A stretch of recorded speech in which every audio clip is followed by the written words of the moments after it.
o acréscimo, ou algum acréscimo, poderia ser feito, não sei, aí eu nem sou membro dessa comissão de orçamento, viu, pessoal? Então eu não... Mas eu acho que, de repente, se existe a previsão orçamentária, não existiria óbice para que se pudesse chamar, né? Pelo menos mais esse grupo, né, de pessoas que poderiam circunstancialmente ter lotação ou na SEDESH ou na Sejus, porque isso é o que menos importa, o local de lotação, né? Vou só para... A questão é que tem que estar, parece que na LDO também, tem que estar constando na LDO, tem um certo processo burocrático aqui. Então não saberia, eu estava que o pessoal não saberia responder de bate-pronto, porque depende de algumas consultas. Mas é um dado importante. Você pode. Havendo a previsão, foi dito pelo técnico, o governo fazendo um pedido para nós provocamos a como fazer a transferência. Então fica aí também essa carta na manga aí, anotem aí e tal, para começar a sair, a gente lembrar que existe isso. Esse pedido seria da SEDESH, no caso? Então, a Secretaria de Planejamento manda um crédito para cá, jogando projeto de alteração da LDO. É um projeto de lei que vem para casa, tem que ser votado. Nem ele sabe. Eu não queria. Agora eu quero passar, deputado Paulo, na voz 3, depois do deputado Raimundo, para finalizar. E eu estou com uma reunião também, gente, agora na hora do almoço, vou ter que me ausentar, ficar mais um pouco para ouvir o deputado Paulo e vou ter que estar saindo.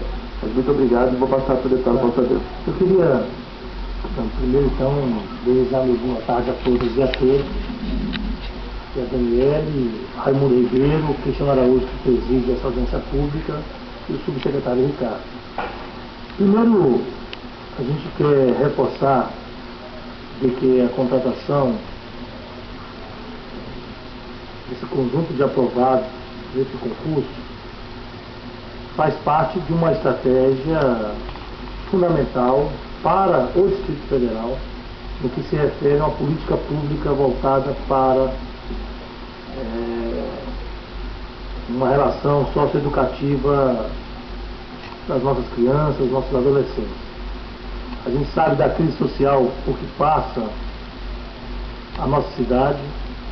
Brasília tem índices que, por um lado, extremamente significativos, do ponto de vista positivo, como Brasília tem as maiores rendas per capita do país.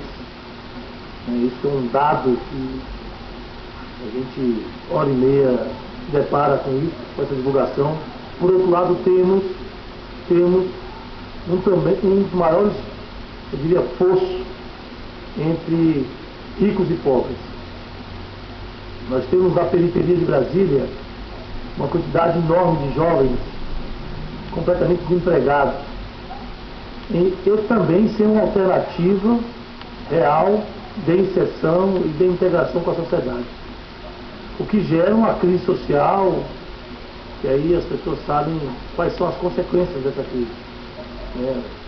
Desvio de conduta, a criminalidade, uma série de questões que rondam o Distrito Federal, seja do ponto de vista da periferia da nossa cidade, seja também do próprio entorno que cerca a nossa cidade. Então, fortalecer o papel do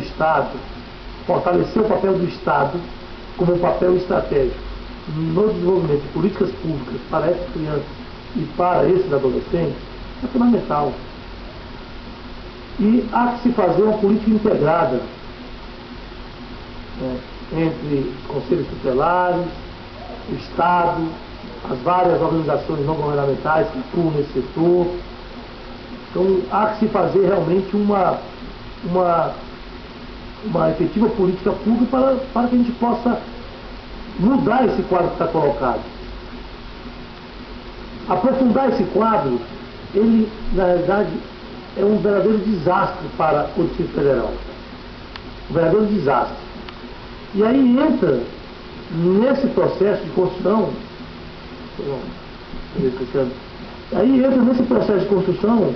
exatamente os profissionais que vão atuar diretamente com essas crianças, com esses adolescentes. Por isso não é possível que não se tenha uma prioridade no fortalecimento desses setores. A gente sabe, vocês também sabem de qual está o teatro, viu, Ricardo? Toda essa questão, e você fez uma boa intervenção, acho que bem consolidada e bem profunda no que se refere a essa problemática, mas nós não podemos deixar com que isso não se transforme em prioridade. Porque aqui se gasta tanto dinheiro, com tanta coisa, inútil, do ponto de vista do que se aprova aqui no orçamento, das prioridades do governo, que a gente fica assim abismado.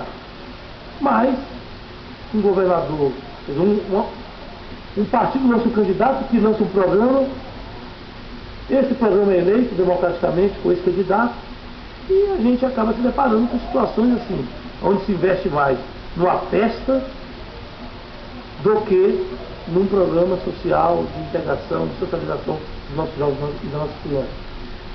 Se gasta dinheiro com um tal de VLT, se pretendia gastar mais de R$1 bilhão em detrimento de uma política efetivamente voltada para o ser humano, para a criança, para o adolescente. Então não é falta de dinheiro, é falta de prioridade. Sem contar em outras coisas mais que a gente poderia ir, né?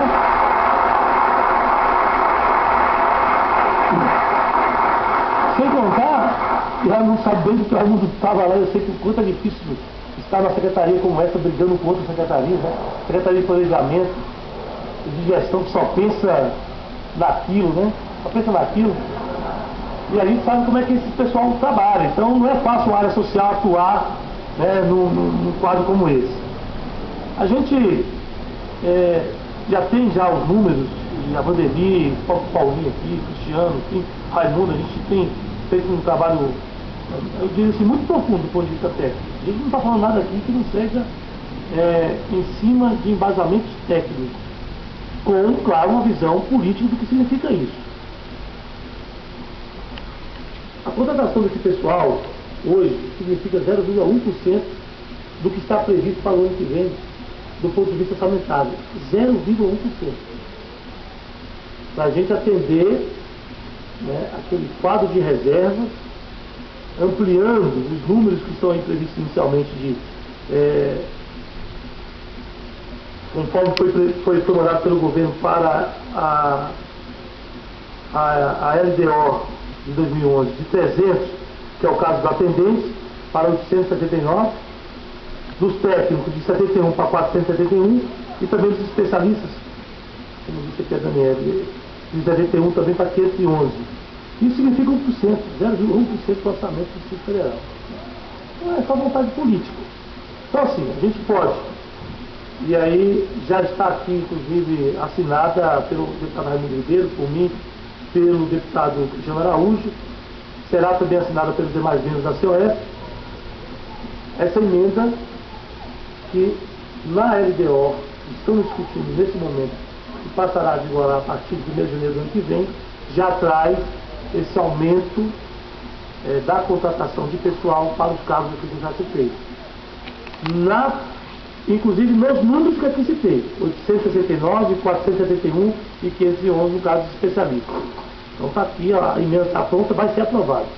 A segunda luta nossa vai ser no orçamento, na lei orçamentária anual, que vamos discutir no segundo semestre desse ano. Então essa é a tarefa. A segunda tarefa é que o Raimundo bem colocou aqui agora. O que nós podemos fazer para esse ano? Né, já que está previsto para esse ano, 71 contratação de técnicos, né?